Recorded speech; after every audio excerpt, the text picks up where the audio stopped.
This is my Etrian Odyssey HD speedrun done in just under 2 hours and 5 minutes. I am post-commentating this run because it's fully RNG manipulated, so I can't afford to put any focus in any commentary while I play. Almost every action done in this run is intentional, to the point that any unintentional actions are noticeable, since I have to either reset or fix things so that the RNs are back onto the course that I've laid out for myself. One thing I like to do in my Etrian Odyssey runs is to actually name my characters despite the time loss it takes, because it makes talking about what's happening much easier to do. The way I name my characters is to have their first letter match the class name. So I have Makota the Medic, Pamina the Protector, Tana the Troubadour, Adrian the Alchemist, Ami the Alchemist, Diane the Dark Hunter, and later, once I'm able to register one, I'll have Hifumi the Hexer.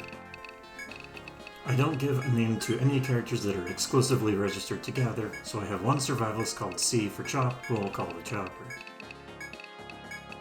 I'll be starting off with just 3 characters, and the Guildmaster rebukes me saying that you should probably have 5, which I actually find kind of funny because the early game is significantly more efficient with 3 or 4. The EXP you get from encounters is distributed among your living party members, and it's especially important in Floor 1 because EXP gets truncated especially bad when divided by 5.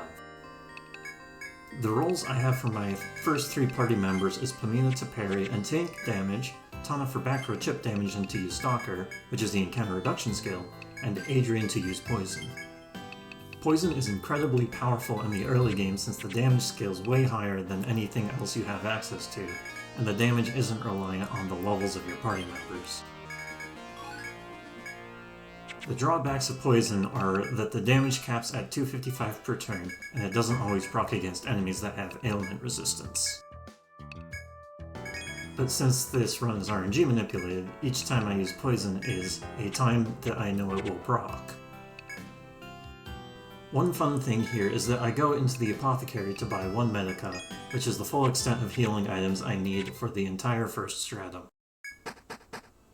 A major aspect of the Etrian Odyssey games is making maps, and the first mission is always about making a good enough of a map of the first area.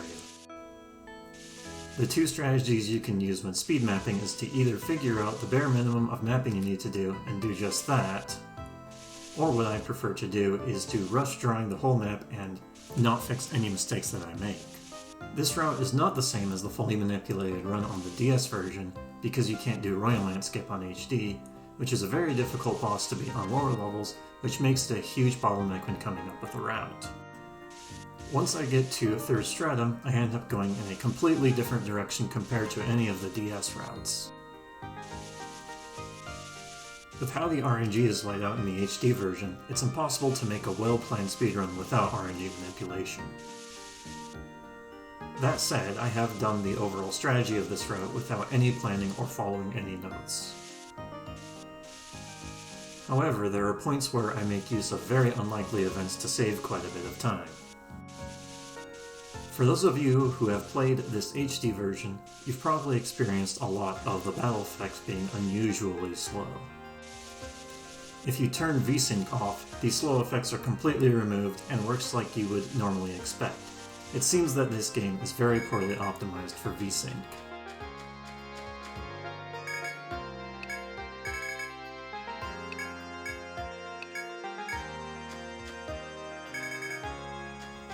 I grab a few quick encounters here for an extra level and open up the shortcut. Each level a character gets gives them an extra skill point that they can use to learn and increase the power of skills, up to 10 points per skill. Each point I can put into Poison represents a massive damage increase, which is why getting a quick level is significant. The shortcut gives you quick access to a gather spot, which I use not to gather materials, but rather to do encounter RNG manipulation. By attempting to gather, you advance the field RNs, and by planning the run in advance, I can line up the RNs to get fewer encounters later on. I'll go a little more in depth about how the RNG works later on.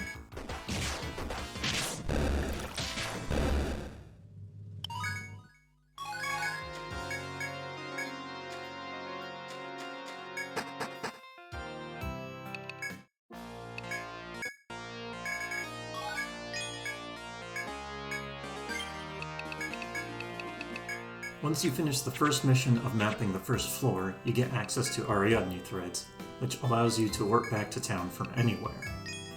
When playing casually, you want to make sure that you always have one Ariadne thread in your bag. This run is fully planned, so I buy the exact amount of threads I need before I return to the shop. In this instance, I buy 3 of them. Now that I've got my 1 level, I put my chopper in my party to be a meat shield for a difficult encounter coming up.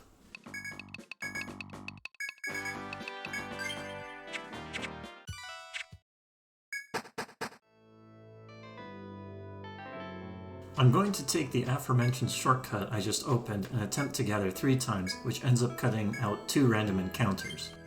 I could have gotten points in Chop to actually get items from gathering, but the items just only take up space in my bag. This one encounter on the way to the second floor here is unavoidable, and I just run away from it. And from here on, I'll be generally running away from random encounters for a good while. Floor 2 introduces FOEs, which are a mainstay in the Etrian Odyssey games. FOEs are essentially mini-bosses that you're supposed to avoid at first, then once you're stronger you can fight them if you'd like to do so. In this case, Poison is so strong and early game EXP is so bad that they are worth fighting just for the EXP. Annoyingly, the first one is a total headache to be at level 1 or 2. Even with the extra level of poison, I actually have to get chip damage in to beat it, so the attacks are not just to manipulate the outcome of the battle. Getting this fight to work right is one of the most headache-inducing parts of routing for the entire run, and it's just correct to do for a speedrun. Beating the Rage Lope FOE gives me level 4 on my characters, which is just enough for Tana to learn Stalker 1, so I don't need any ward chimes from here on to reduce the encounter rate. You can see the insane scaling the poison damage does, as it was doing 63 per tick at poison 3, and now it's doing 123 per tick at poison 5.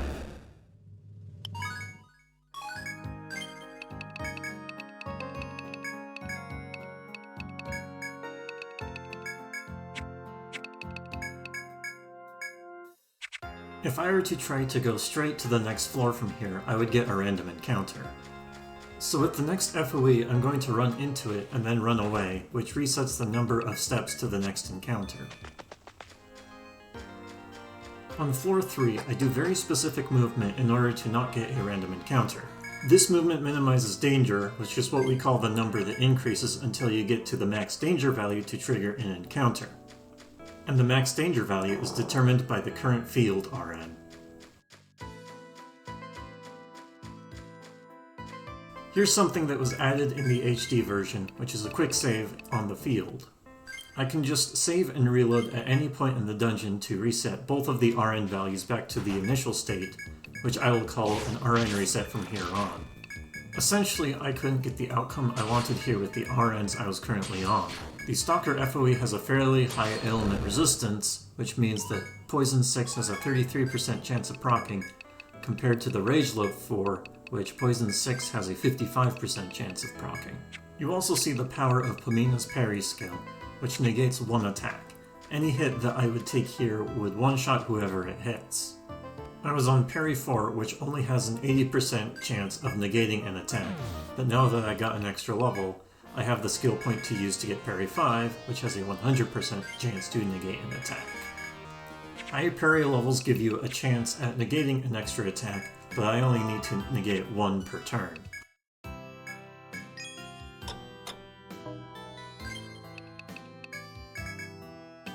I revived my chopper to actually get 2 levels on her for 2 extra chop points. In the long run, I don't think I actually needed to do this, but I really don't want to redo manip with the first stratum. So now I've got time to explain the 2 random number generators this game has. The first one I call BRNs for battle random numbers, and the second RNG value can go by a few different names. It determines what you get in gather spots, the max danger value, or in other words the number of steps until the next encounter, and which encounter you get in the encounter pool. So you can call them ERNs for encounter random numbers, or FRNs for field random numbers. In the DS version, we called them TRNs for time random numbers, since it would be seeded based off of the second that you boot up the game. However, in HD, both RNG values get set to the same number pair every time you load or start the game, which in a way makes it much easier to make a fully manipulated run, despite the fact that you don't have save states to route with. Right now I'm taking a fairly large detour in order to get a buff coat, which is an armor that increases defense by 2 and agility by 3. It's the plus 3 agility I absolutely need in order for my route to work. It causes me to get an extra 2 random encounters and an FOE encounter, which adds up to be about a 45-second detour.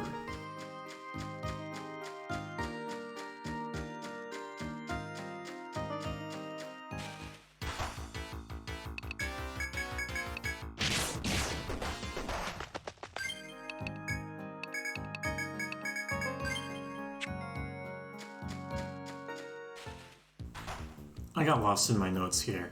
As a reminder, any incorrect action is a reset of the run. I think I was looking at the actions for a different FOE encounter and I knew it was incorrect. Anyways, I want my chopper to die and get more EXP on the characters that matter. A little side note here, I need to get TP up 1 on my protector since I'll end up 1 TP short if I don't.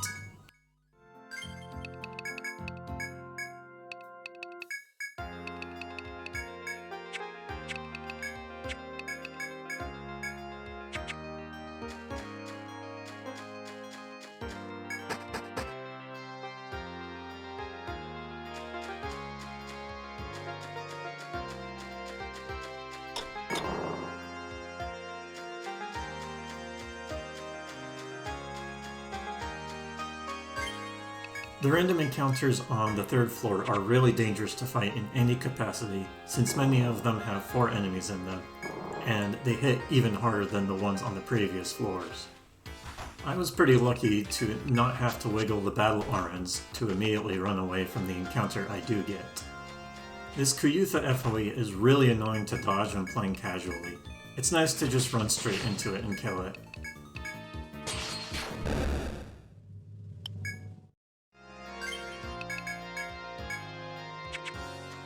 Here you run into Strata, and she'll give you a free heal, including a free revive every time you come here.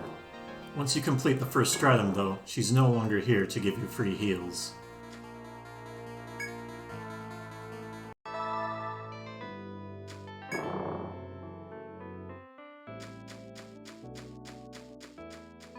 On the 4th floor, it's time to fight a bunch of wolf FOEs for some juicy EXP. I want to get my chopper killed again for better EXP distribution, and to get that to work the way I want to, I use the switch command to move her into the spot that's going to get attacked. The switch command didn't exist in the DS version, so this is an HD only trick. At level 8, I can get Poison 9, which gets you the damage cap on poison. Getting to Poison 10 doesn't increase your damage at all, although it does increase your proc rate. In this case, it would go from a 57% proc rate on the wolves to a 62% proc rate. Since I'm on RNG minute, I really don't need that extra bit of proc rate, so I don't bother. Wolves have 260 HP, so ideally I would get 5 damage in alongside a poison proc to kill them in one turn.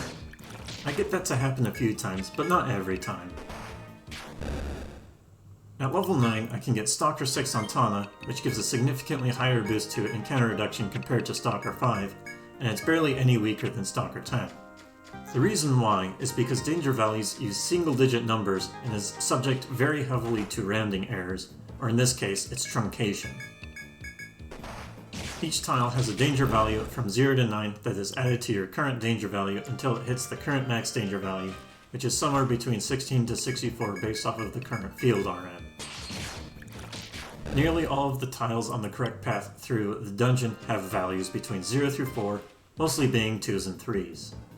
Stalker 1 through 5 gives a 30% reduction, which results in truncating the danger values of 2 to 1 and 3 to 2.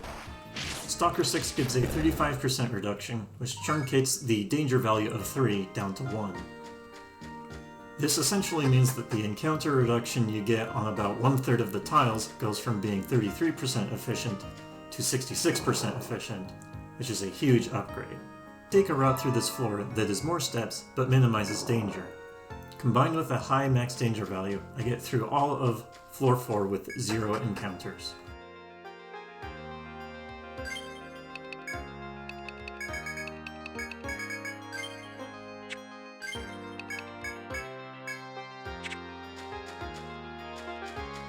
There are 2 chests here that I could have picked up with a Medica 2 and an Amrita in them. The Medica 2 does nothing for me, and while I could open the door to get the Amrita, it's actually just faster to buy an extra one.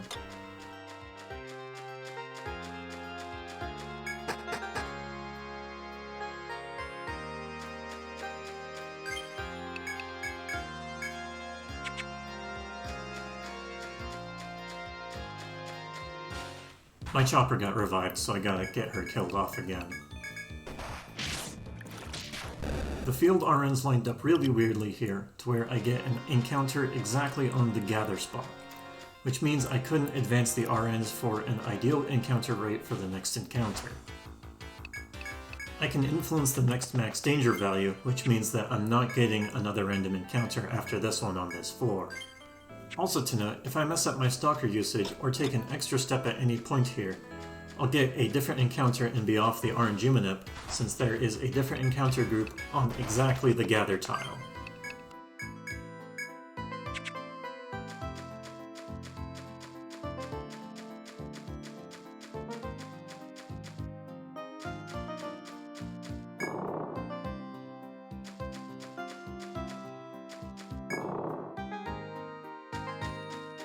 Now we're in Fenrir's lair.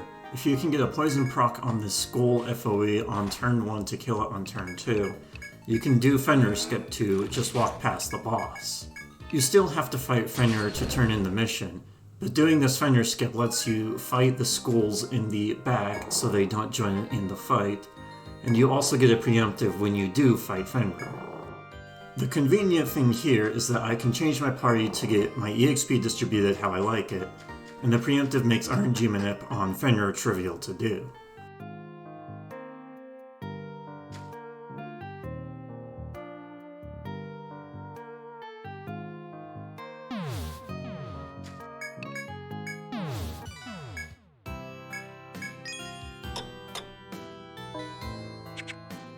I take Tana out of the party since there are no random encounters to be had on this trip, and I put in Makoto and Ami to get EXP. The EXP from the skulls are very good at this point in the game, and even though I could afford to beat all 4 skulls here in the back, the EXP works out that I only need to beat 2.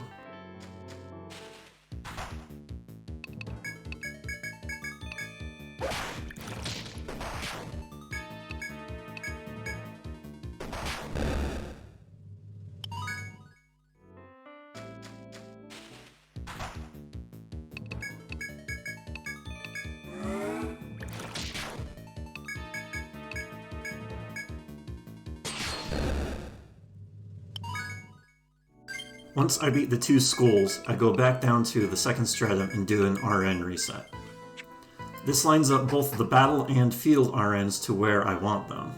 If you get a preemptive on Fenrir off of an RN reset, and the first action you take is poison, it will proc. This is a trivial RNG manip to do in any playthrough to make Fenrir an easy win. With parry on Pamina, I could beat Fenrir without taking damage, but I actually want Adrian and Pamina to die so that Ami and Makoto get all of the EXP. 1/2 of a skull's worth of EXP and 1/2 of Fenrir's EXP is enough to get a character from level 1 to level 9. Ami's entire role in this run is to get Venom, which is literally just full target poison. It takes more skill points to unlock, so level 9 only gets me to Venom 6, but that's all I need for the next boss. Makoto can't do anything yet, but I need to start getting EXP on her. I switch my party to Tana and my chopper to actually go chopping on floor 6. The gather skills still work while the character is dead, so you can just carry body bags around in order to gather. The reason why I had to RN reset on floor 6 is because unlike the DS version, the max danger value gets changed on every floor transition, which advances the field RNs. If I didn't do that, I would get an encounter on the way to this chop spot. What I'm looking for is 3 star seeds, which is the rare gather in this spot. I'll get 3 points of the chop skill for 6 chops, and get 1 of the star seeds on the 5th chop. I intentionally fail the 7th, so I can get a star seed on the 9th chop after getting an extra point. The next star seed is a long ways down, and I want to line up my encounter rates in a more ideal manner, So I reset RNs and advance the field RNs 8 times, then get my 5th point of chop to get a 3rd starseed, which is the same RN as the 1st starseed. Then I advance 1 more RN to get good encounter rates.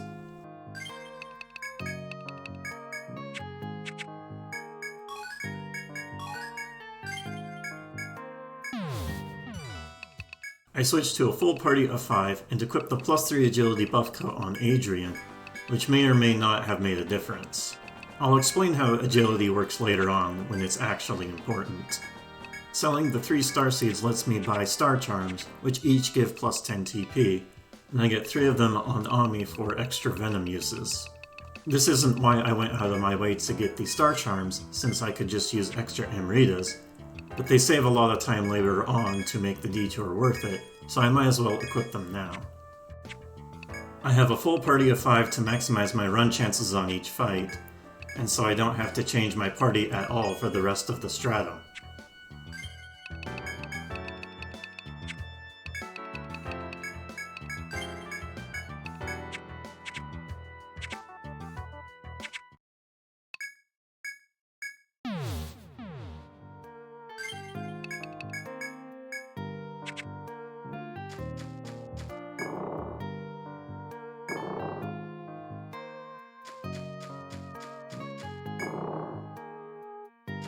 I defeat a sloth on the first encounter here for a bit of extra EXP to top off my levels instead of running away. It may or may not have helped me in running away from future encounters. It's not a huge time investment anyway, so I just went ahead and did it. It ended up lining up the battle RNs so that the next encounter was a preemptive, so maybe it was faster? Every other random encounter in the stratum I will just simply run away from. So something I haven't really explained yet is exactly how much levels matter when it comes to dealing and taking damage. The game looks at the level difference between your character and the enemy and applies a damage modifier with both taking and dealing damage. My characters are level 10 and 11, and the boss of the second stratum, Cnos, is level 28. With the -17 and -18 level difference, Cnos deals about twice as much damage as normal, and you deal about half as much damage as normal, which is a 4-time swing just off of damage modifiers. This is on top of it being a boss enemy that hits really hard and takes a lot of hits. Poison counts as a damage source from the ailment itself, and not your character, so it's going to be no surprise that I'll beat Cnos with just poison. I made a routing error here where I thought that you needed to get to floor 8 in order to pass the Rada block, but it's actually floor 7. This cost me about 30 seconds for the extra encounter and floor transition, but the RNs end up lining up really well, so it probably costed less than that. In fact, the RNs lined up so well that I take a total of 0 damage from all of the random encounters in this entire stratum. The mission you get is to get a dragon egg on floor 8, which doesn't involve any fighting at all. You can't go past floor 8 until you complete the mission, so it kind of feels like an arbitrary waste of time.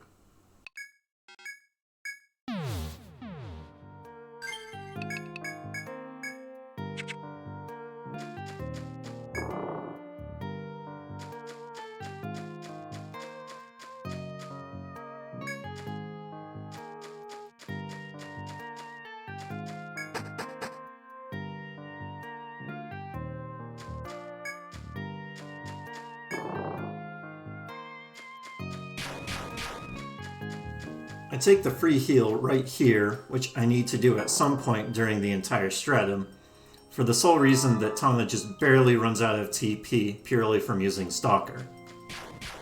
That starts an event sequence in order to unlock the heal spots on each stratum from here on, but I don't need any more free heals, so the detour is just a time loss.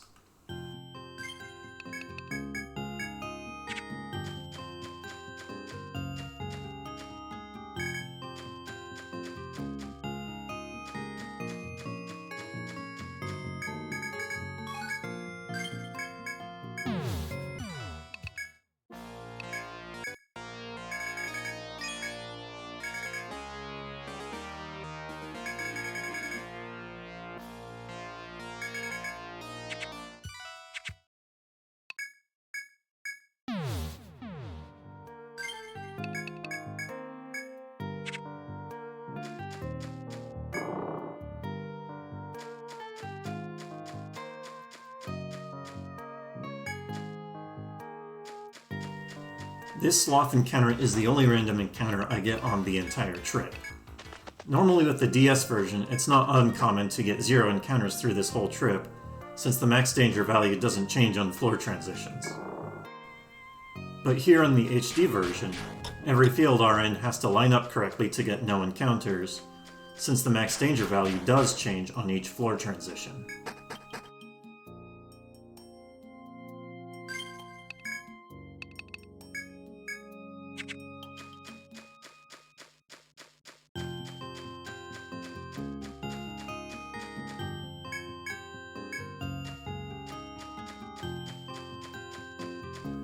On floor 9, I make a tiny mistake where I accidentally take an extra step, but I need to take 2 extra steps in advance anyway to dodge the FOEs, so it didn't make a difference.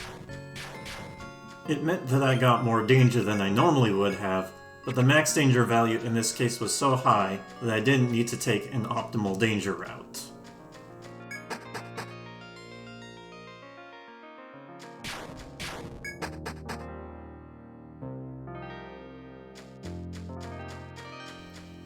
Right here, there's a chest you can very easily take which has a nectar, which is the revive item in this game. I simply don't need it, so I don't spend the 2 seconds to open the chest.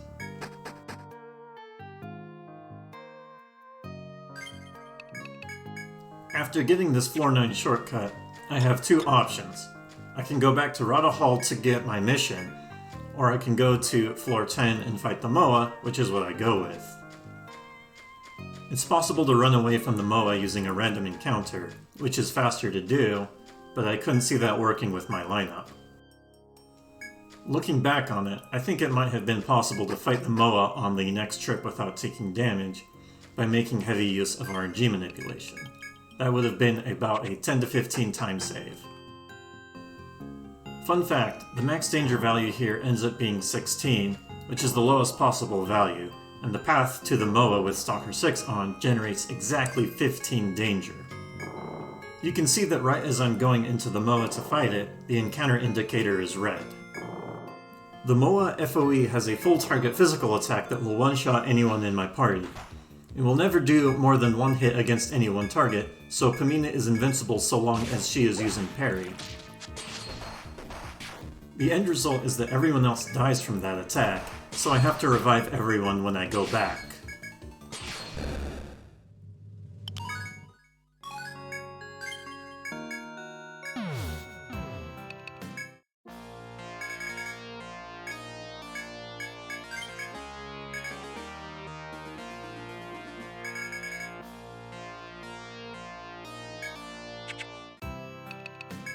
While I'm reviving everyone, I buy the Amritas I need in order to beat Cnos.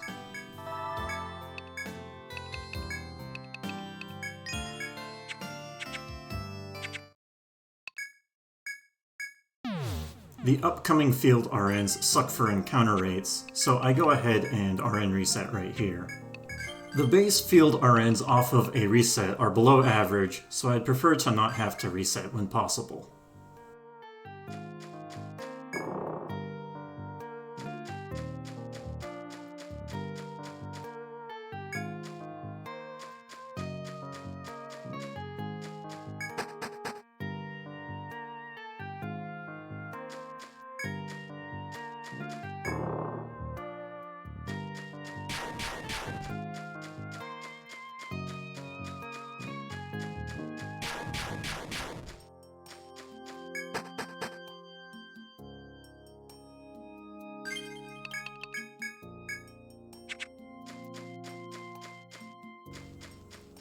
That previous RN reset means I get an encounter with Petaloids here, and if I didn't manage to run away from this encounter on turn 1, it would definitely be a game over.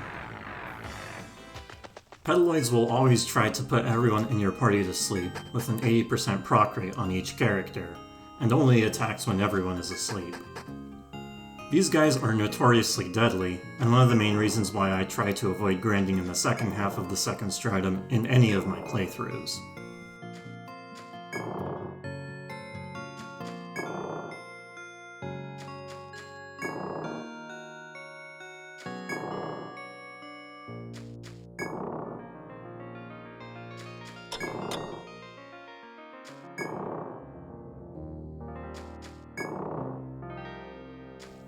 I do a little dance here between the FOEs to dodge them, but at the end I turn back and encounter one of them in order to replace a random encounter that I otherwise would not have been able to easily run away from.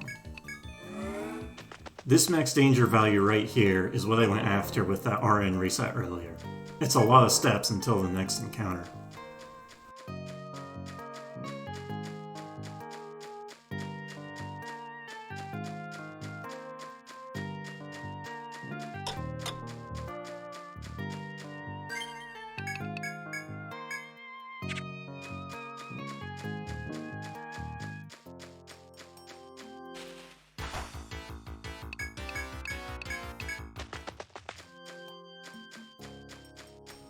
The next encounter is really funny since I get a rare sprout encounter that poses no danger. I could kill it for a chunk of cash, but I just don't need it so it's fastest to run away. It's possible that it's faster to ignore this free heal and the M-rated 2s. I know that if you don't get a sprout encounter, you're still able to run away without taking damage. I don't need to keep the same RNG manip since I reset my RNs right in front of Cnos' door. There's a quirk in Cnos' AI where if you can kill the Cure Rollers he summons every turn with an AoE attack, he will just continue to do so until he's at less than 25% HP, which is practically an AI lock. This is why I got Venom 6 on Ami, as it's the lowest investment way to do this AI lock. With RNG manipulation, I make it so that every poison 9 from Etrian will proc, so I get the full poison damage on Cnos every turn. Even though the chance of proccing poison is about 1 in 8, it didn't take me very long to come up with a manip that worked for me. It was also surprisingly consistent to be able to win the fight, if I was willing to let Pamina be the only one alive by using parry to not die while Cnos dies from poison. When Cnos' HP is at less than 25%, he does one of two things, roll hit and glare, which each have a 50% chance of happening. Whirl Hit is an AoE move that will do more than enough damage to one-shot every one of my characters. Glare is a single target 30% chance to insta-kill. I want most of my characters in this party to get EXP, so I'm looking to manip the fight so that I get 2 glares at the very end, and both of the glares ended up whiffing. That was more than half of the time I spent doing manip on this fight, and I ended up doing it by using Auto Battle, which changes the RNs used for AI decisions on that turn compared to not using Auto Battle. On the last turn, just holding A and having everyone attack also gave me the 10% rare drop, which was pretty nice.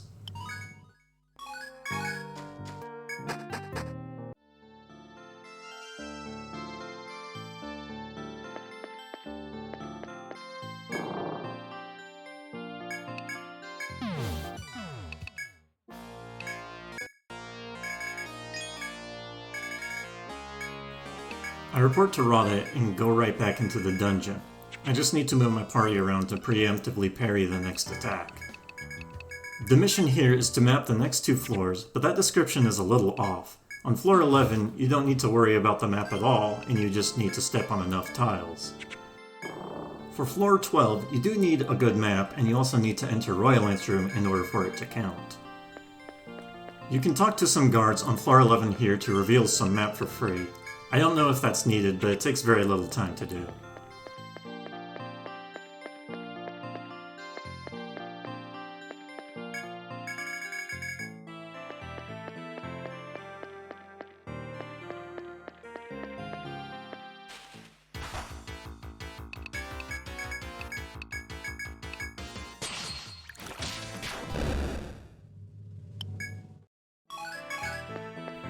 I take a few extra steps to the right just before I drop down to floor 12, since I would otherwise be barely short of steps with the route I take. And now it's time for a lot of HD-only RNG manipulation. I have a very specific thing I'm looking to do here. I need to defeat 2 Hex Frogs in random encounters to get 2 of its 20% rare drops. Ideally, there would be a single Hex Frog off of an RN reset, and ideally it would start out by trying to curse me instead of attacking me since I can just kill it with poison. And even more ideally, I would just get all of that without having to move the RNs at all, which is exactly how it turns out. This trip is basically dedicated for getting these 2 Glass Eye drops and nothing else. There's only one reason why I would do this, And if you know why, then you should be excited and also terrified of what's coming up.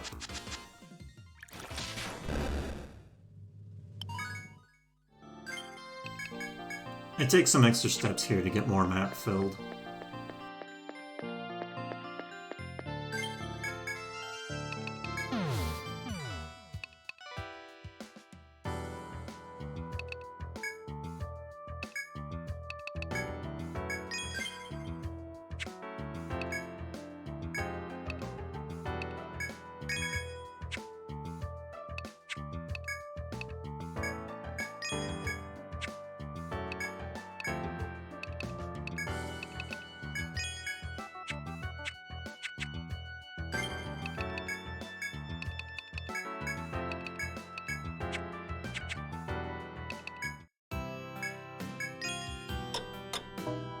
So now what I want to do right now is get a few characters to the level I need them to be. Here's where Diane the Dark Hunter first shows up. She's only here to get to level 9 and then get in a body bag, and I also need Tana to get to level 16 before I continue. Floor 11 is an ideal place to get a bunch of EXP, since 2 of the 3 enemies that show up give a lot of EXP relative to how dangerous they are. And all 3 of them can simply decide to not even damage you on turn 1. When you've got RNG Manip on your hands, you can make something that has a chance of happening to something that will continue to happen. Madworms have 240 HP, give 705 EXP, and will always use a skill called Mist on turn 1, which effectively does nothing. Tree Frogs have 160 HP, give 720 EXP, and on turn 1 have a 50% chance to either attack or use Bind Caw, which is an AoE headbind move. My only means of killing them on turn 1 is to use Venom on them, so I have Ami get Venom 9 to do the trick. Using the base RNs in the second encounter group of the floor, I will get a Madworm Tree Frog encounter. For the RNs to line up correctly, I also need to have either exactly 4 or 2 party members to not get attacked on turn 1. Also, I need Ami to either win a speed tie coin flip against Bind Caw, or to just not get procced by its 70% chance. I can either change the RNs by using attacks, or moving the slot that Ami is in. As it turns out, there is no RN available to just dodge the 70% proc if you're not defending, and out of the 4 slots, only the 3rd will win a speed tie coin flip, so that's why I have Ami in slot 3. If I go for the next encounter, I'll get attacked and someone will die, so I have to keep resetting RNs and repeat this exact encounter until I get the EXP that I need. With Makoto dying on this next encounter, I get just enough EXP for Tana to get to 16. Level 16 gets me the skill points I need to learn the buffs Bravery 5 and Mercury 1, which will be necessary later.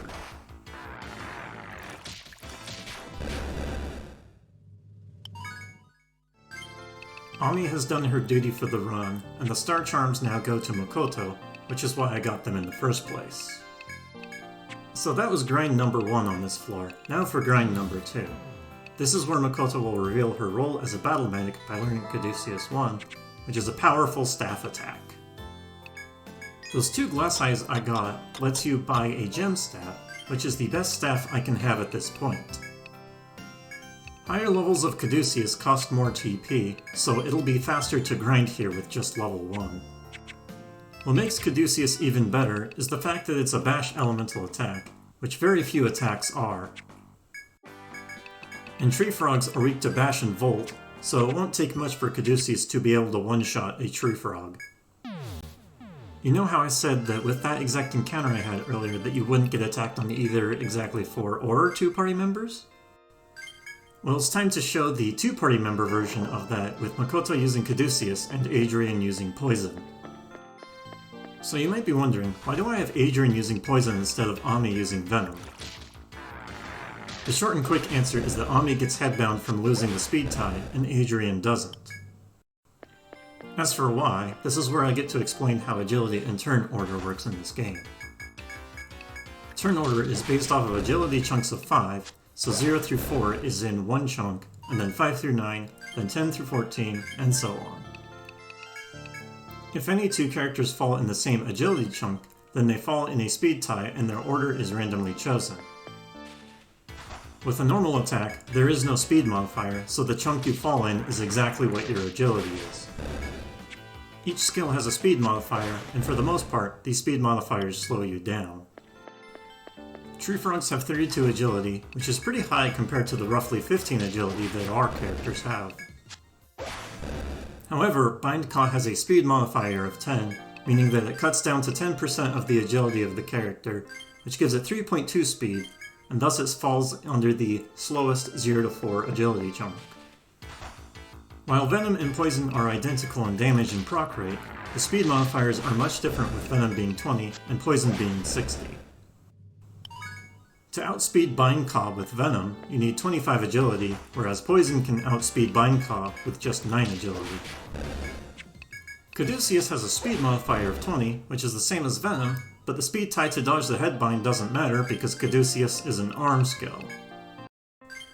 If you pay attention to the damage numbers Makoto is doing in this grind, you'll see that there is a significant increase in damage with every level. On level 15, Makoto did around 65 damage with a normal attack and around 145 with Caduceus. Then on level 19, Makoto will do more than 180 damage with Caduceus and start one-shotting tree frogs, which makes this grind go quicker. And it also lines up the RNs so that I can fight 3 encounters in a row before an RN reset instead of 2. My goal for this grind is to get Makoto to level 27, which is 2 full trips after getting to level 19. During this time, I'm also going to move on every tile that has this encounter group, since I need to step on most of the tiles in this floor in order to complete the mission.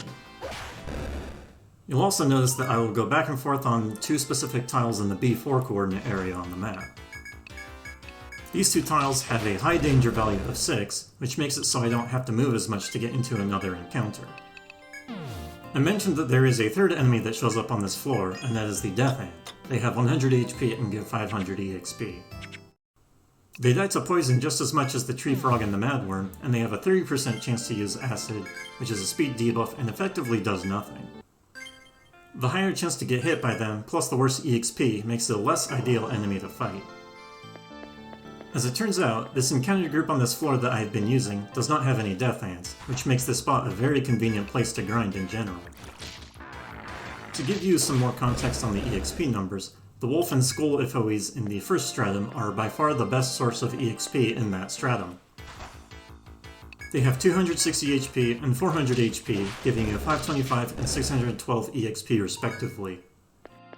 These Tree Frogs and Madworms have less HP and give a little over 700 EXP each. It's just straight up efficient to grind on these guys, and you're going to need to grind in order to beat Royal Ant. The only downside to grinding on this floor, if you can even call it a downside, is the fact that there aren't any encounters with 3 or more enemies. If you're sweeping encounters with AoE skills, you're only getting 1 or 2 enemies per hit. In practice, it's not a big deal.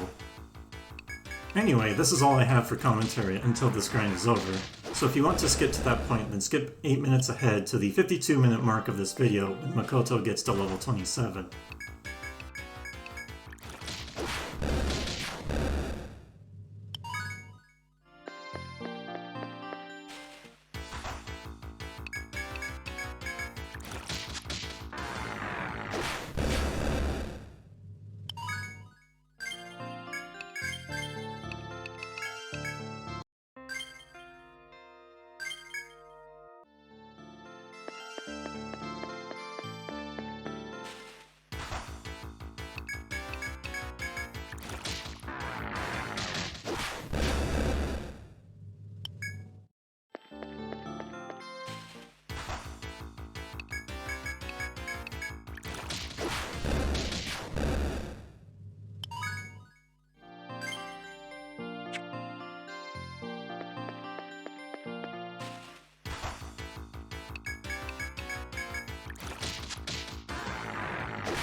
Now that Makoto is level 27, there are a few things that happen.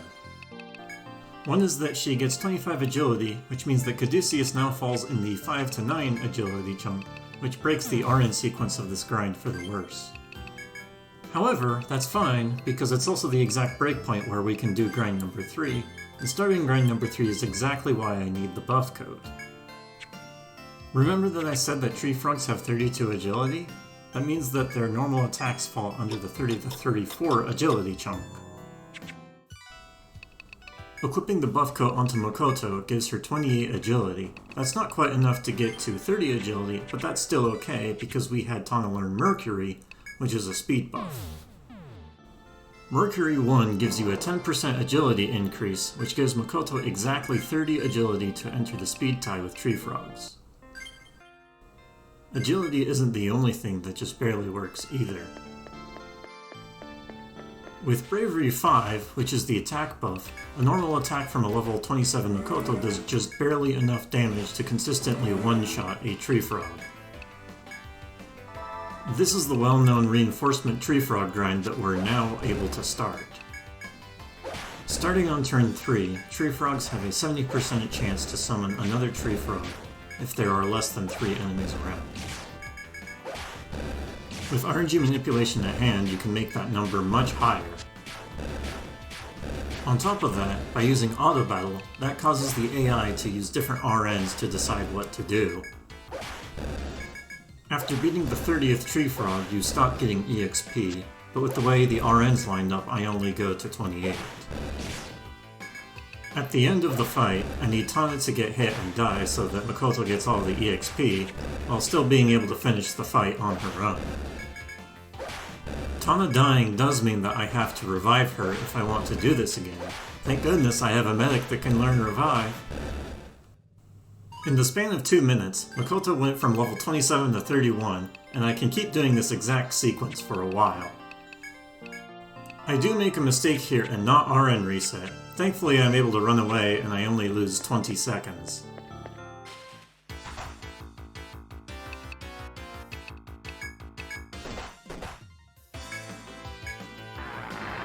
The second time around, I don't need to use Mercury since Makoto is now naturally in the 30 to 34 agility chunk with the buff code. And if you didn't realize, the Troubadour buffs in this game last the entire fight, even if the Troubadour is dead. Also, if you couldn't guess earlier, trying to do the reinforcement tree frog grind while being outsped does not end well. My goal of this grind is to get Makoto to 38, but I do an extra round where Tana survives and get EXP so that she can learn Bravery 10. This tolls to 5 separate fights. Something that you may or may not have noticed when this grind started is that Makoto's max HP is a lot higher than before. I spent 10 skill points into the HP up passive, which gives a 50% max HP boost. The stat-up passives actually differ between the different classes. HP up 10 from the heavier classes, like the Protector, only give a 30% max HP boost. When it comes to the passive boosts, the values are either 10% at level 1, 20% at level 5, and 30% at level 10, or the higher version with 10% at level 1, 30% at level 5, and 50% at level 10. There is one exception to this, and that's the Medic's Attack Up passive, which gives a 90% boost at level 5 and a whopping 200% boost at level 10 to triple their strength. When it comes to the damage modifiers off of level differences, being a higher level than the enemy significantly decreases the damage you take. But the damage increase effect is not as high, only capping out at an extra 10% at plus 14 levels. Usually the level modifiers and weapon strength are the main deciding factor of your damage, but every point of strength with a medic will triple with attack up 10, so getting points of strength from raw levels do matter, and it's enough to matter to where Makoto can start to one-shot a tree frog without the help of Bravery. Around that point is also where Makoto gets to 35 agility, which is where the manip will stop working because I'm now outspeeding the tree frogs instead of staying in a speed tie. It's not going to be that long until I get to grind 4, where Makoto alone will take on the tree frogs. So how far do I go? The answer is level 55, which is about the level a party would be when at the final boss in a normal playthrough. The first consideration is that I need to be able to beat Royal Ant, and Royal Ant is so tough that even a level 40 medic will struggle, so I need to go higher than that. Royal Ant is level 32, so in terms of damage modifiers you don't get anything extra by going beyond level 52, so that would be a level to consider. But in terms of skill points, I actually need level 55 if I want everything on the medic. Learning Caduceus 10 is a huge 20 skill point investment. If I want extra survival, then I want HP up 10 and Immunize 10, which is a 10 and 19 point investment. However, there's no good healing in this layout to make grinding quicker. Getting Revive means I can skip having to gather the materials for any nectars I might need, and it also gets me Cure 3 on the way. Revive is a somewhat costly investment with an extra 8 skill points. So if you add all of that up, you have 57 skill points, which is the amount you have at level 55, since at level 1 you start with 3 skill points. If I go any lower, I have to give up conveniences where I would have to find workarounds that cost time. With the testing that I've done, each workaround is at best time neutral and subject to complications that could lose even more time. There's one last consideration, and that's what level I want to beat the game. If I don't want to incur any damage penalty on Etrian, I need to be at level 57 to tie his level, which Makoto gets to from just beating the rest of the bosses on the way. The damage modifiers stay the same between 0 to +3 levels, so there isn't any reason to go any higher than that. I'm pretty sure the level 55 medic isn't the lowest level that can beat the game without doing any extra grinding later. Instead, it's the highest level that will make the rest of the game go as fast as possible.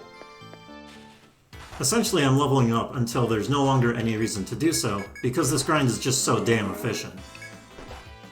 I kind of wanted to mention all of this before I go solo Makoto on tree frog grinding, because on my first attempt at that grind, I messed up and I ended up getting a game over, which lost me 1 minute, which is the largest time loss in this run. This fight right here is the last grind fight I do with Tana. I temporarily unequipped the buff coat from Makoto on this fight because she would otherwise outspeed the tree frogs. I use Mercury on turn 27 so that Makoto does outspeed the tree frogs, which lets me change the outcome of the fight in a way that Tana would survive. Something fun to mention is that during this entire grind session, my bag fills up with materials several times. I go back to the shop to sell the materials as you would expect, but the main reason to do so is that it's faster to sell the materials instead of dropping them one by one. I do end up using the money and equipment I get from the materials, so it's not a total waste of time. Anyway, Makoto going solo with tree frog grinding from here on compared to going duo speeds up each fight by about 15 seconds. With 12 full grind fights in total, that adds up to be about a 3-minute time save. Again, the first fight is going to fail after a full minute, but each one after that is successful. That's pretty much all I have to say until the grind is over. I'll start commentating again at 1 hour 15 minutes and 30 seconds, which is 15 minutes from now.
Okay, the grind is over now. Something to note is that I'm not doing an RN reset here, so any mistake until Royal Ant would reset you back to doing the entire Tree Frog fight again.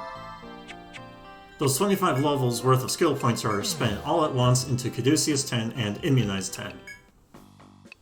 Now I actually need to continue with the mission of exploring the stratum and defeating Royland. I want to be as greedy as possible, so I take a small party with me of Makoto, Tana, and Etrian. To explore the rest of floor 11 as fast as possible, my steps need to be perfect, otherwise an FOE is going to get in my way and slow me down. The best route I found is to open the shortcut on the south side of the map, then defeat the required FOE, but not fall down to continue on. And then walk through tiles on the left side of the map.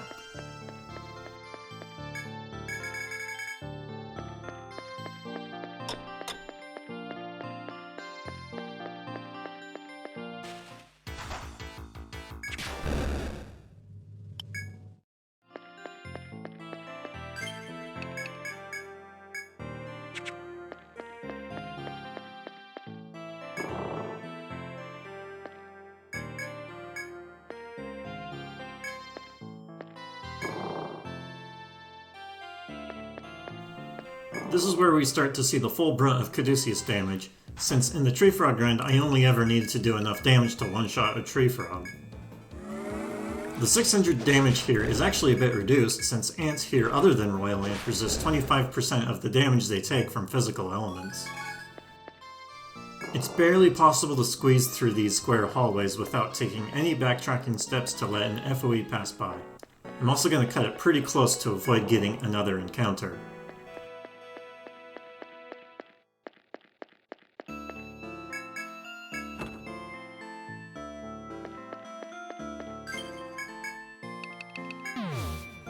This next trip also has to be perfect, but it's a lot easier to do. There's a funny interaction here with how the step that you get an encounter on actually doesn't advance any step for the purpose of FOE movement. So by getting one encounter here and running away on the first turn, I can barely squeeze through without taking any extra steps.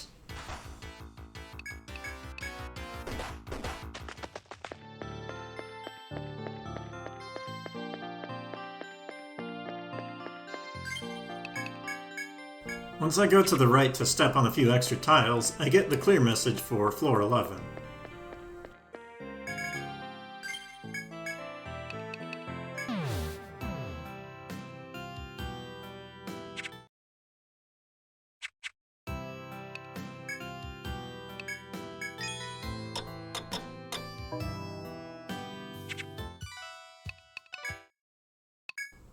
Now I can continue on to floor 12, taking the path that I opened up earlier.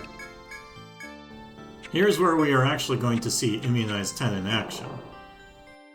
It's a defense buff that is incredibly strong that reduces damage from all elements down to 40%. This includes the 3 physical elements, so basically all non-ailment damage such as poison.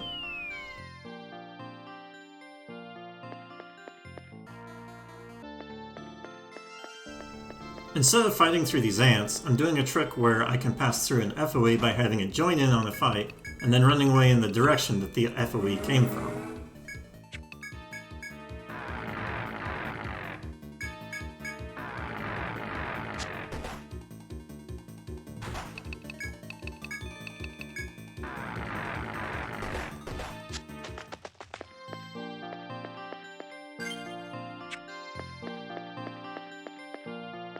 I could do the pass-through again on this second set of ants, but in this case I only need to fight one of them to clear the puzzle, and I also want the ant honey material drop that this one gives. If you try to fight the other ant FOEs, they just respawn over and over, and also give terrible EXP, so they're just a pain to fight.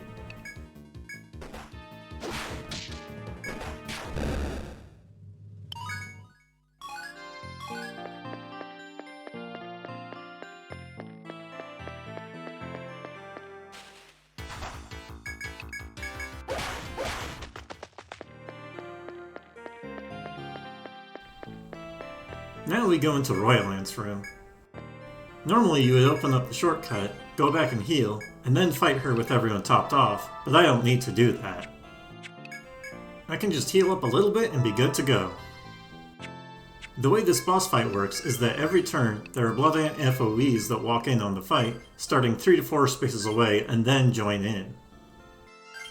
If you kill one of them, they just respawn from their original position and join in again after 3 or 4 more turns.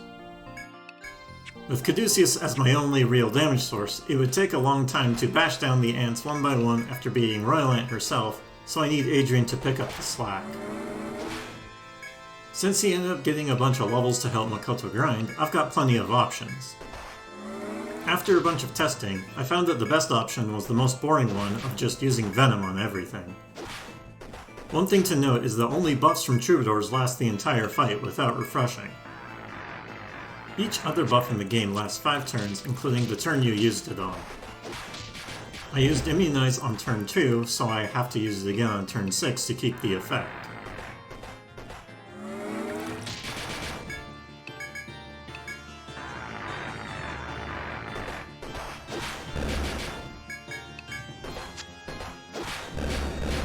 Every action spent here mattered, and I left with my overpowered medic at red HP.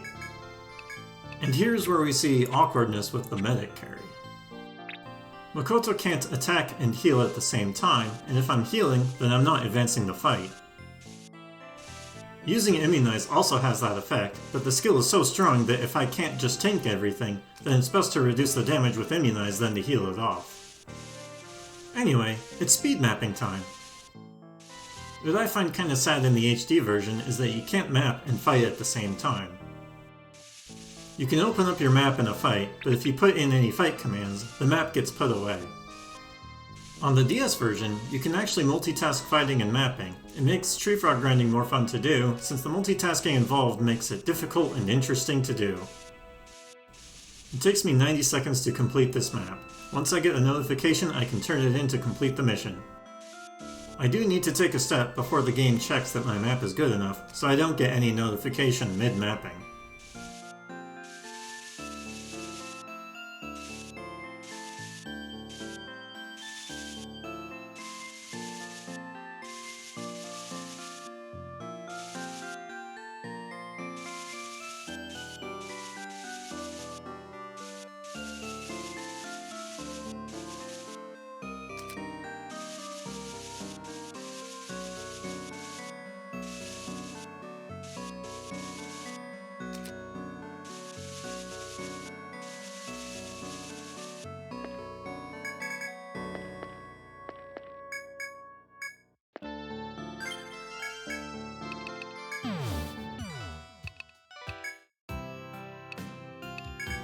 Now to switch over to a full party of 4 characters and a body bag.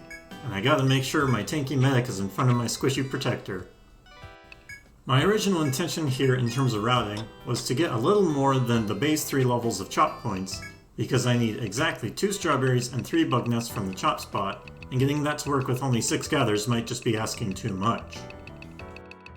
As it turns out though, exactly 6 gathers is enough, and on top of that, Etrian has a lot of extra skill points with nothing to spend them on, which could have been spent on chop. It also ends up being the ideal number of times to advance the field RNs for a good encounter to quickly run away from. These next 3 minutes is just running away from encounters and doing the aforementioned gather.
I pick up some boots here to put onto Pamina. It was a backup strategy that I didn't need, but ended up keeping in just in case not equipping it screwed things up later.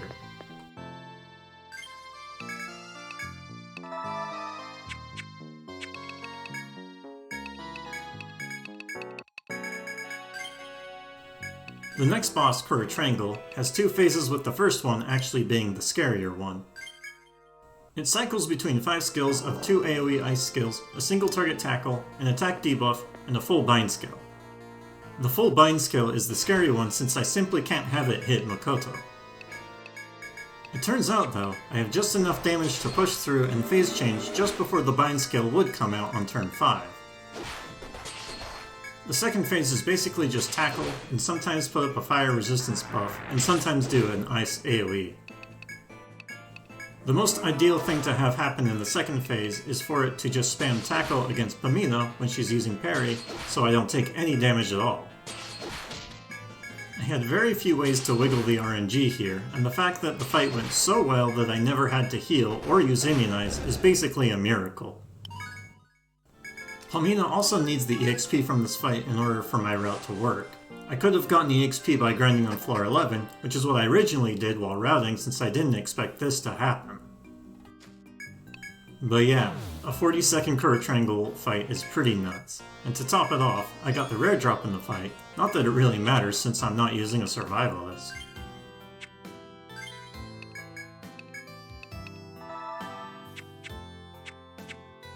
Here's my first and only time I do an optional quest in this run. In every Etrian Game 3 and beyond, you get EXP by completing quests, but in the first 2 games you only get the item or money reward. And honestly, I prefer it that way. I like to actually have to earn my EXP, and with it, the puzzle of distributing the EXP in the most efficient manner. The quest I do here is to turn in 3 bug nests for a Hamao Prime, which is a full HP and TP heal item to use on one character. It's so quick and easy to get, and with also needing the strawberries, it actually took 0 time to get the bug nests. Selling the 1 ant honey and 2 strawberries gives me access to buying Emerita 2s and Excella 2s. I buy 10 Emerita 2s on top of the 3 I've picked up earlier. There are only 8 planned uses during the whole run, but extras to fix up any mistakes that might happen is nice to have. And there is one mistake that does happen in this run where I needed the extra TP to fix it.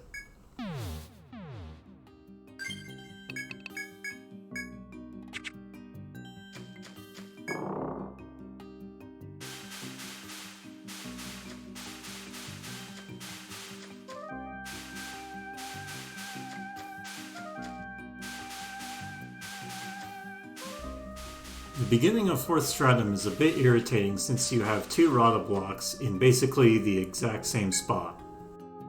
But on the other hand, you get the ability to make hexers. I was actually supposed to RN reset before I went back, so I'm going into the dungeon again just to do exactly that.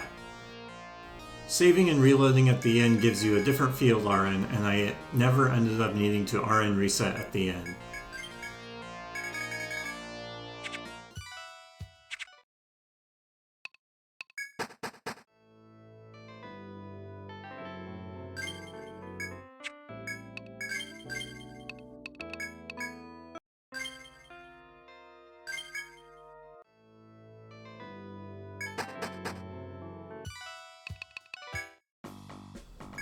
And as promised, we have Hifumi the Hexer. Hexers pretty much just use debuffs, bind skills, and ailment skills, which can be pretty strong if you know how to use them. If you want to try a Hexer on your own, I recommend getting Sapping, the attack debuff, and Cranial, which is the head binding skill. We switch over to another full party of 4 characters in the body bag. Now with our level 1 Hexer in tow, we have everything we need to complete the 4th Stratum. Although there is another Rada block I have to go through after talking to Kapala. There was something I considered here when routing, which was something I intended on doing in the first place. There's a specific tree on floor 18 that you can check, and by doing so you can open up a route on floor 16 to an optional boss, which I like to call Chimera Path. Chimera itself isn't worth fighting at all, but what's significant is the path itself has 5th Stratum encounters. and with it, 5th stratum drops that you can get for endgame weapons. One of which is a Mystic Rod by getting 2 gem cores from burst gels. That is the strongest staff in the game if you exclude the postgame. I figured it was something I wanted anyway, and getting it early would make 4th stratum faster. There were a few problems with that though. You have to take an entire trip into the dungeon purely to unlock Chimera Path, which is a significant time loss. Secondly, it turns out that you can't easily get an encounter with a burst gel in it off of an RN reset. I also tested how much time it would save to get earlier on, and it turned out to be barely anything at all.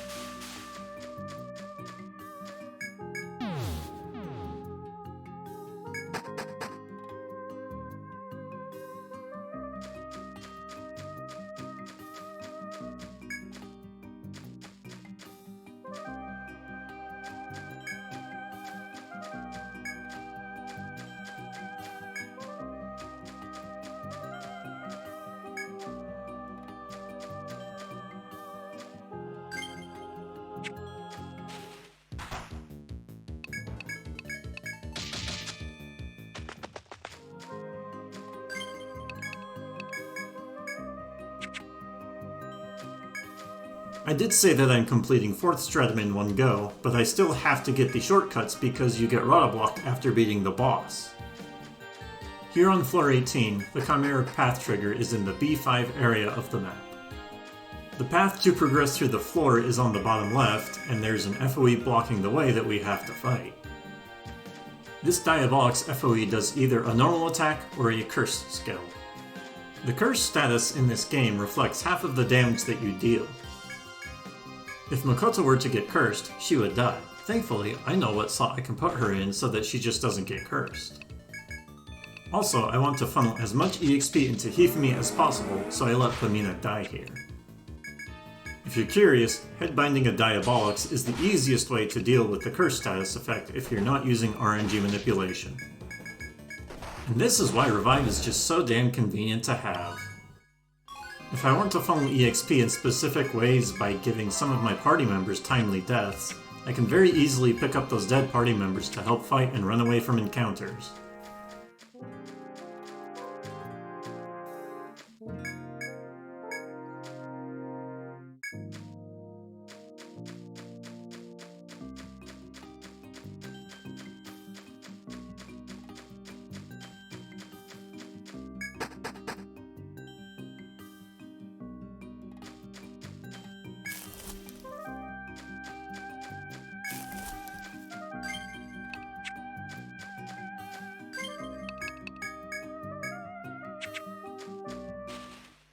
After this double red beak fight, I get a really good max danger value, which is what I did the last RN reset for.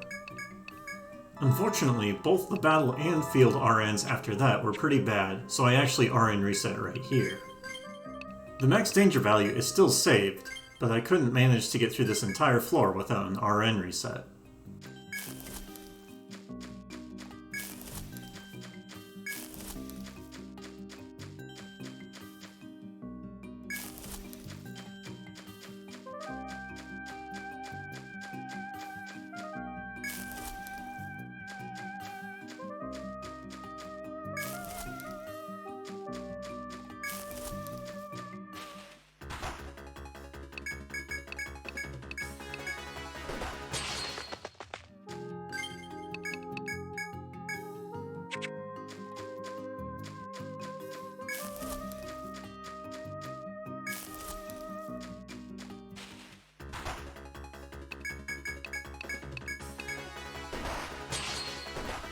That was the last random encounter on this floor.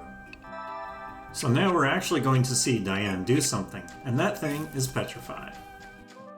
It turns out that the Diabolix and Cruella FOEs are barely susceptible enough to instant death that Petrify can work.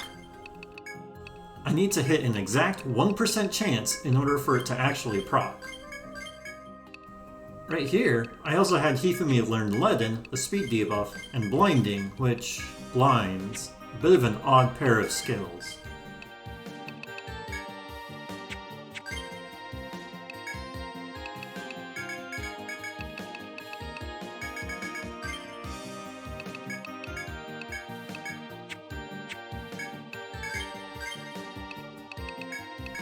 Here I RN reset, go into the fight to advance a bunch of RNs, and then run away. Then go back into the fight, and with an exact sequence, I hit that 1% chance of petrification. I had Hifumi use the blinding skill because it was the only way I had to advance exactly one RN. A normal attack advances 3 for damage, accuracy, and critical, and attempting to escape advances 2 as there are actually 2 escape checks. And there's a warp here that you can open to shortcut all of floor 19.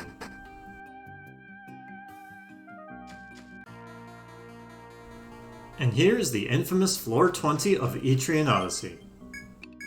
You have to defeat all 14 FOEs and then defeat the boss. All of the FOEs respawn between 24 to 48 in-game hours depending on when you fought them, so you don't have a whole lot of time to go back and heal. As it turns out, you only need to defeat the Diabolics and Cruellas in the DS version. For some reason in the HD version, you do actually have to dispatch every FOE, including the Hunters and Ogres. The way my strategy here works, I defeat all of the Cruellas first, then all of the Diabolics, and then the Hunters and Ogres from there. What makes floor 20 so nefarious is that the FOEs will actually aggro onto you once you're in a fight, and even when you get out of the fight, they're still aggroed onto you. The one way you can prevent this is to not actually spend more than one turn in a fight, which is exactly why I have Diane here to use Petrify. Doing an RN reset and encountering each of these FOEs one at a time really doesn't kill them any faster than just smashing them with Caduceus. If Petrify wasn't an option, I could just easily learn Return on Tana and use it after beating each of the FOEs to go back to the previous floor and reset their aggro. It's the going up and down with Return that's slower than using Petrify.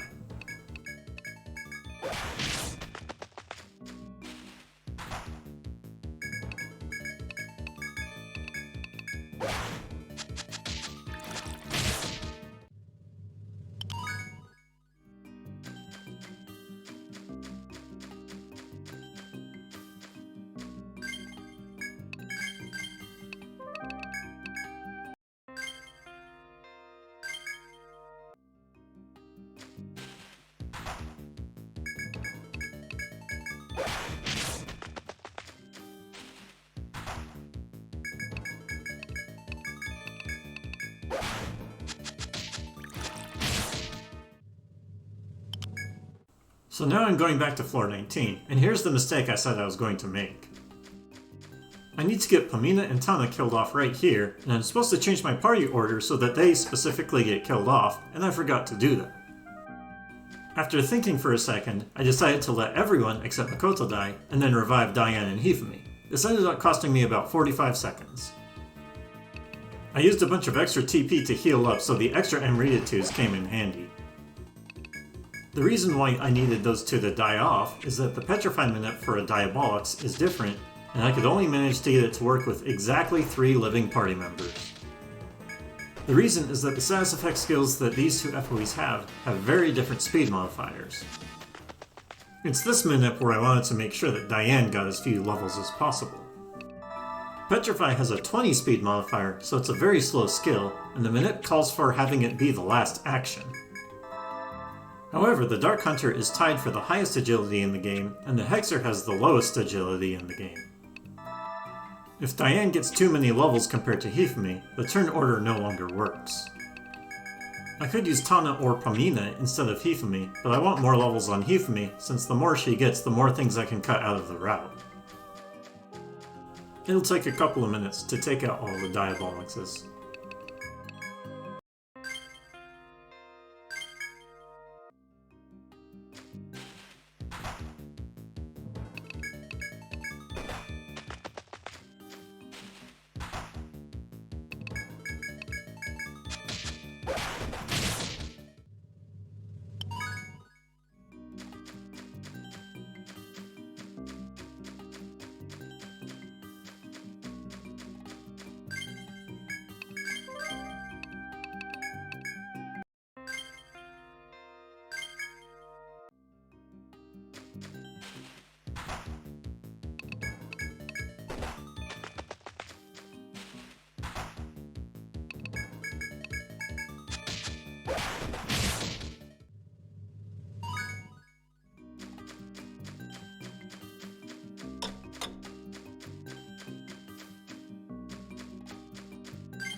After you defeat 8 of the FOEs here, the boss, Iwa Penelope, will start roaming around and even join in on the fights like the other FOEs do.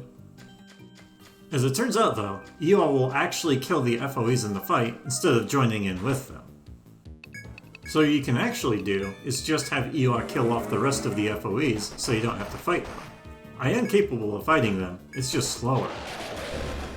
So fun fact, I revived Tana at the beginning of the first Hunter fight so that the RNs change to where the Hunter uses Blazer so I can get the rest of my party killed off quicker. Having only one unit to input commands with saves a decent chunk of time. This strategy ends up being a really weird puzzle, and part of my solution is to make it so that an ogre that joins in on a battle will only ever get one turn. Ogres always start the fight with an attack buff, so you know that they aren't going to hit you on turn 1.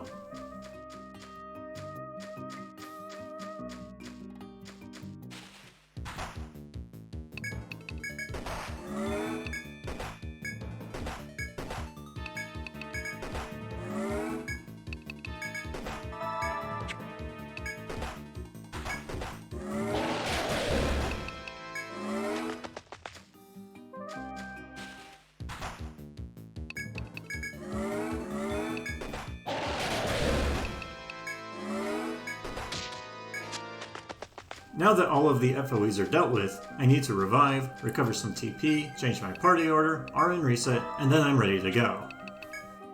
So that charge I put on Pamina at the very beginning of the run is only for this boss fight. Volt Wall is a shield skill, and it turns out you need a shield to use a shield skill.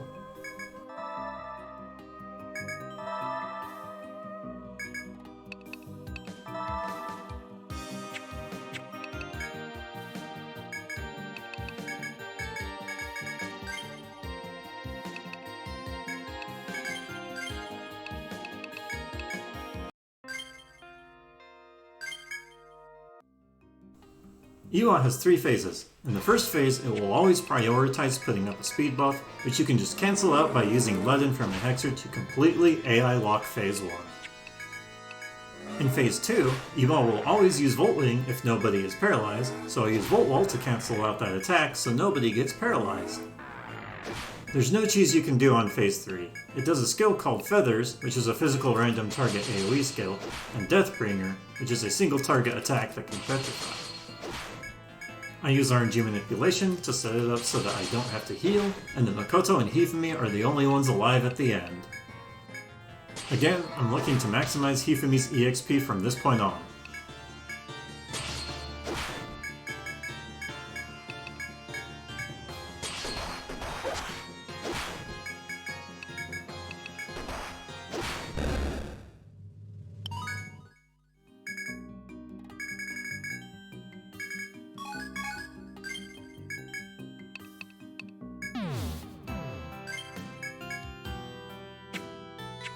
I revive back up to a full party, heal up, realize I need to get HP up on Hifumi and Pamina along with some other skills, heal up again, then report the completed mission. And then change up my party with 3 brand new Landschnecks, basically 3 new characters with the Mind skill. That RN reset at Iwa lines up the field RNs to where I simply don't get any encounters on my way to 5th stratum, and I need to do some mining on the spot at the very beginning of floor 21. As it turns out, Mining up the 8 shiny seeds I needed as quickly as possible was way more complicated than I could have ever expected, so I've got a lot to explain. So remember when I chopped on floor 6 and said that the star seeds were rare, but I didn't give any percentages on how rare it was? That's not because I didn't look it up or do proper testing, it's because it's so weird that I couldn't actually figure it out. Here's my guess on how it works, which is total conjecture. The chance of gathering a material changes based off of the total points invested into that gather skill. But the thing is, it's neither more nor less points invested to increase the chances of getting a rare material. So let's say you have a 40% chance to get both of the common drops and a 10% chance to get a rare drop with some number of points invested. That would mean that the RNs between 80 and 90% would give you the rare drop. Now if you increase the chance to get the drops by 3% across the board, you would have a 13% chance to get the rare drop with RNs between 86 to 99%. Now if you increase the chance to get the drops by 5% across the board, you would have a 45%, 45%, and 15% chance for your drops, which is more than 100%, so the last 5% of the rare drop ends up being cut off, so you only have a 10% chance for the rare drop between the RNs 90 to 100%. Meaning that by getting a full 30 points in mining actually reduces your chance of getting a rare drop compared to about 10. What happens here is that the field RN that I do my first mine with will give me a shiny seed with 3 mine points, but not 1 or 10. So I do the trick I did with the star seeds by staggering my gathering to get the rare shiny seeds, but the RNs that actually give you shiny seeds just keep shifting. Originally, my plan here was to get 2 encounters with the 3 land sharks in this 3x3 room where the mine spot is, where the first encounter off of an RN reset has a burst gel. Which means I can get drops for the Mystic Rod and a bunch of levels on the land sharks for tons of mine points to mine to my heart's content. But there's 2 things here. One is that filling my bag from the RNs off of an RN reset doesn't give me enough shiny seeds. And 2, what if I just didn't get the Mystic Rod and skip the 2 fights altogether? Now to clarify, I am getting a new rod, but it's the Arcana Rod I'm getting, which comes from getting the 10% rare drop off of Cnos that I just so happen to get. While the Mystic Rod is stronger with 109 attack, the 100 attack from the Arcana Rod isn't significantly different. The thing is, the price of the Mystic Rod is a very affordable 5,600, and the price of the Arcana Rod is 58,000.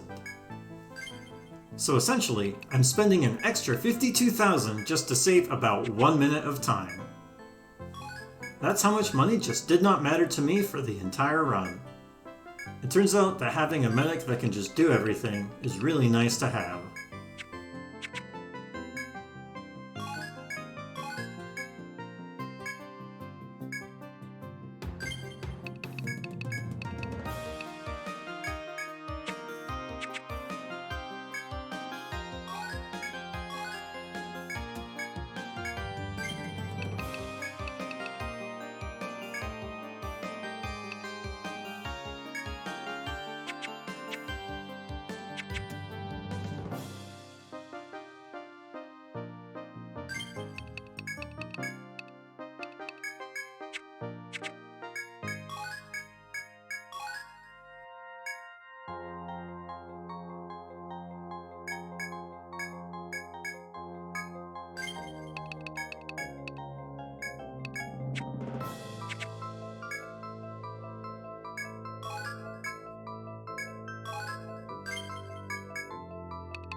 I buy actual armor on Pamina and Hithami here.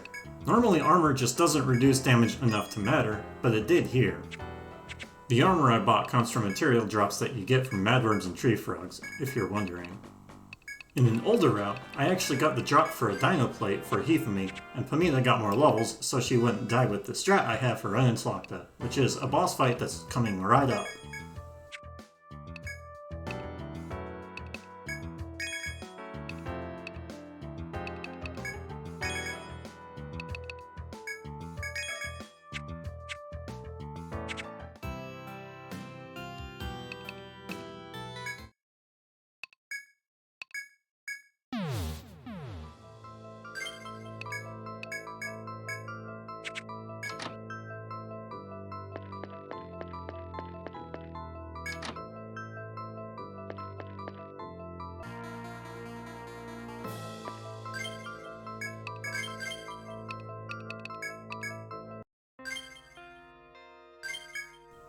In the Ren and Slaka fight on turn 1, Ren uses a buff and Slaka uses a debuff, so I don't need to worry about getting hit.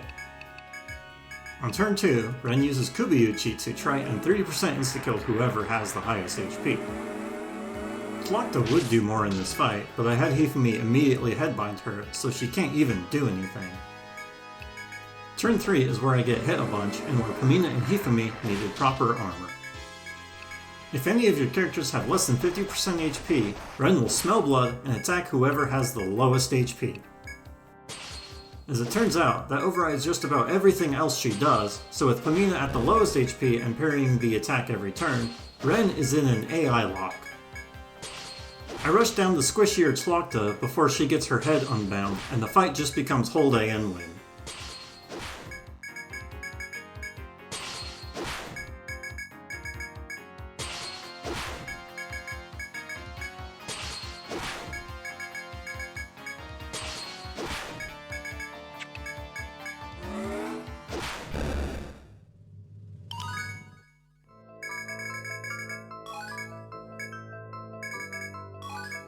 I go back and sell the hex chain that was just dropped from the boss for a last bit of cash, and then buy the remaining consumables for the run. 4 Excella 3s, 7 Excella 2s, 1 Medica 4, and the rest of my money on Amrita 2s that I just don't actually use. The number of Excella 3s you can buy is limited by the number of shiny seeds you have gathered, so I'm using Excella 2s to make up the difference in order to cut down on that. Also fun note, I used my last Ariadne thread here and I didn't buy a new one. That is not a mistake.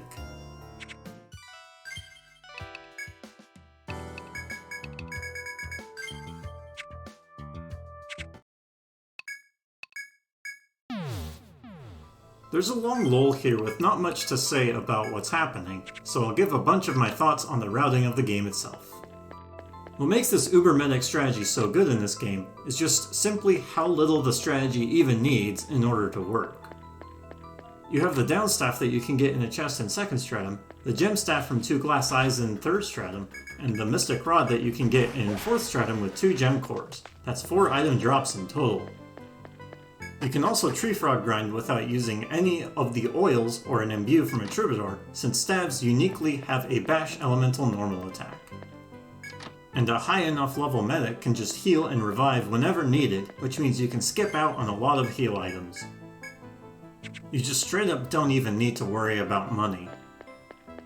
On top of all of that, the medic has Immunize, which is one of the most critical skills to have in the game, which makes beating Etrian a lot more possible to do on lower levels and resources. What sparked the idea of this route was me doing a bunch of 2-character challenge runs. And while I expected that the Medic Alchemist duo was going to be the strongest duo, I didn't expect that I would finish it in under 6 hours, which was then the fastest time I had ever beaten the game. What made it so fast was the stuff I said before, alongside the fact that an Alchemist can just carry you very quickly through the 1st and 2nd stratums. I've tried to come up with other routes, but everything just gets slowed down too much by Royland.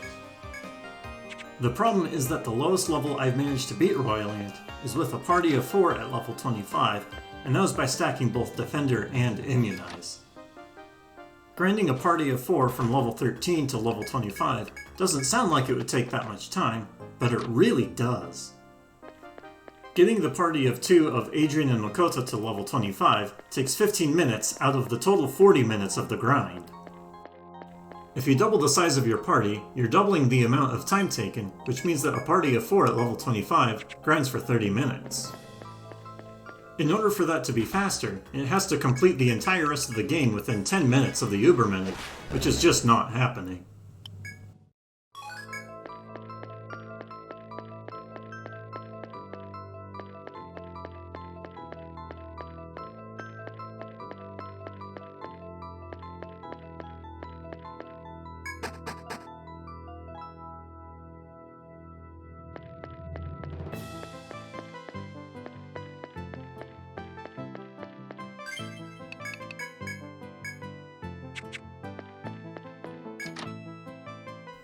Going back to the run, there's a pair of FOEs here that unavoidably pincer you. What you can do is turn around and wait for the other to join in, and then run away backwards so you don't have to fight them. During that waiting period, I use all of my Excella 2s to get full boost on Makoto and Tana to save 2 Excella 3s. I also use Caduceus' stun to cancel out an attack, which is rare to see with Caduceus because of how slow of a skill it is.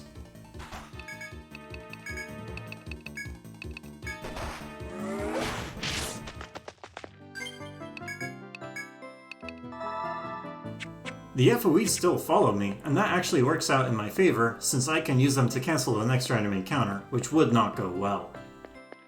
It looks like I'm encountering the FOE earlier than I needed, but this hallway right here has a very high encounter rate, and the color of the indicator has a bit of a delay on it. On the next floor, I pick up a pole stone, which was called a magnet in the DS version, which warps you back to the last geomagnetic pole. I'll immediately use it once I activate the elevators to then go to the final floor. Normally this isn't any different than just using an Ariadne thread and warping back into the stratum, but the one exception is that it doesn't reset your boost back to 0, which I just barely got on Makoto and Tana. Funnily enough, this is the first time in the entire run where boost becomes relevant, and I only use it against the final boss. Using boost with a skill gives you plus 5 levels on that skill, so if you have a skill at level 5, you get the same power as if it was level 10. If it's level 10, you get level 15. Each skill has data that goes all the way to level 15, which is only accessible with boost. The primary reason why you would want to go out of your way to use boosted skills is to make your buffs stronger. With Immunize, level 10 has a good 60% damage reduction, and level 15 has an incredible 85% damage reduction. Tana's Bravery skill goes from 40% damage increase at level 10 to a 50% damage increase at level 15, which isn't as drastic as Immunize, but it does matter.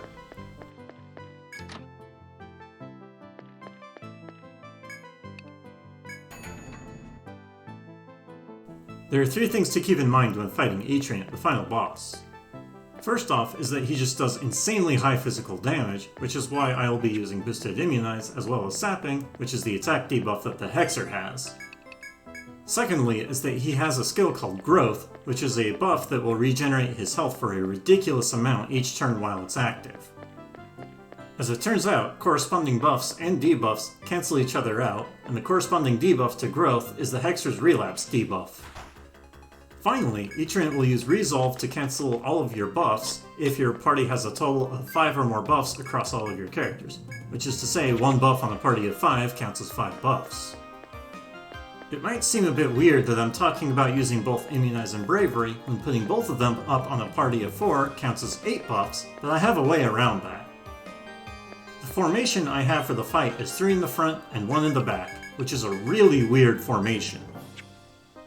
What's going to happen is that Pamina on turn 1 will get normal attack for 510 damage while defending, which gives me time to use Boosted Immunize on turn 1. I could have used Parry to block the attack, but I actually want her down for the whole fight, going down to a party of 3. I actually have to have Pamina at higher health than Tana in order for Pamina to get targeted on that first attack.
On turn 3, I'm going to use Boosted Bravery, which puts my whole party at 6 buffs, but on that same turn, Hifumi is going to proc a Headbind, which locks Etrian out of using the buff cancelling skill until the bind runs out. Then the turn after, I get Tana killed off going down to a party of 2 with 2 buffs each, which puts me back down to the safe 4 total buffs. There's a chance that Etrian will do nothing while bound, so with a bit of RNG manipulation, I'm able to skip using an entire boosted immunize by having Etrian not attack for 5 turns in a row, which lets me skip out on an entire Excella 3 use. Doing that though causes Hifumi's action economy to be super tight, meaning that it's a long time before I have a spare action for her to heal herself. Without the extra levels, she would have died on turn 14. I have to make sure both Hifumi and Makoto are healed up because Etrian's Inferno attack insta-kills anyone who is at less than 50% health, but otherwise does nothing. If I had the slightly stronger Mystic Rod instead of the Arcana Rod, the fight would end at turn 24 instead of turn 25, and turn 25 is the very last turn which I still have Boosted Immunize active.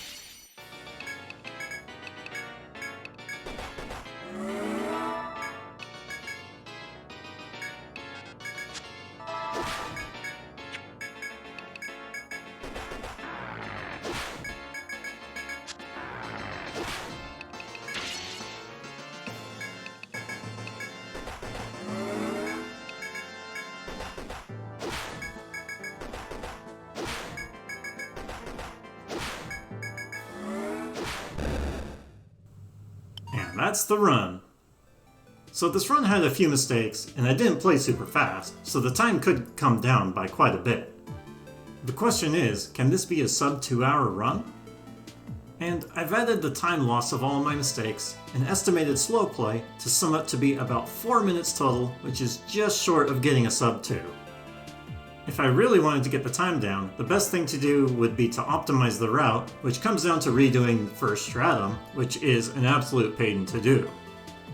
Another thing you can do is optimize tree frog grinding further in order to reduce the number of RN resets, which is also an absolute pain to do. So basically, without optimizing the route, it's very borderline, but you could optimize it down to sub 2. I intended to hold off on writing commentary for this run until I optimized the route further, but the motivation simply wasn't there.